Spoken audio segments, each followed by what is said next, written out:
Hello hello साथीहरू नमस्ते स्वागत छ हजुर आजको मेरो मिनी ब्लगमा। अनि आज चाहिँ मैले तपाईँलाई मेरो कर्सेकाली देखाउँदैछु। अनि यहाँ चाहिँ मैले चाहिँ धेरै प्रकारको तरकारी लगाएको छु। अनि तिती कराई लगाएको छु, फर्सी लगाएको छु साथीहरू, अनि चिसिनार पनि लगाएको छु, सिमी लगाएको छु। अनि विशेष गरी हेर्नु साथीहरू यहाँ कति मजाले लट्टेको साग चाहिँ उम्रेको छ। अनि हामी सबैलाई थाहा छ एकदम यो हेल्दी हो, साग त पराइ नै हेल्दी नै हो साथीहरू। अनि मैले साग टिपेर चटक देखाइरहेको छु। अनि यो चाहिँ टमाटर साथीहरू, अनि गुलाब फुल कस्तो मजाले फलेको छ। अनि मैले लगाएर भित्रबाट देखाइसकेँ। यहाँ चाहिँ फर्सी मन्टा हो साथीहरू, अनि कस्तो मजाले अनि गइरहेको छ। अनि यो चाहिँ प्याज हो साथीहरू। अनि मैले चाहिँ घाम लागेको थियो सुकाइ पनि हालेँ।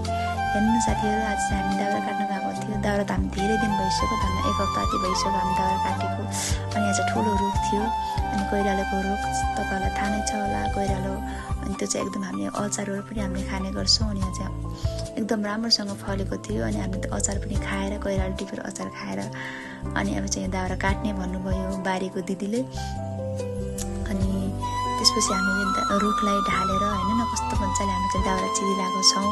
अनि यहाँ चाहिँ हाम्रो एउटा दिदी हुनुहुन्छ, उहाँ दिदी र मैले चाहिँ यो रुखहरू अनि चिरिरहेको छौँ काटेर। अनि मजाले हामी चिरिरहेको छौँ। हामी सबैलाई थाहा छ ग्यासको सर्टेज भएको छ साथीहरू, त्यस कारणले गर्दा हामीले आगोमा पकाउने निदो गरेर सल्लाह गरेर हामी दाउरा पनि काटिरहेको छौँ साथीहरू। अनि यो चाहिँ मेरो गोलु कस्तो मजाले माटोमा खेलिरहेको छ साथीहरू। छिटो छिटो गरेर मैले दाउरा पनि चिरिरहेको छु।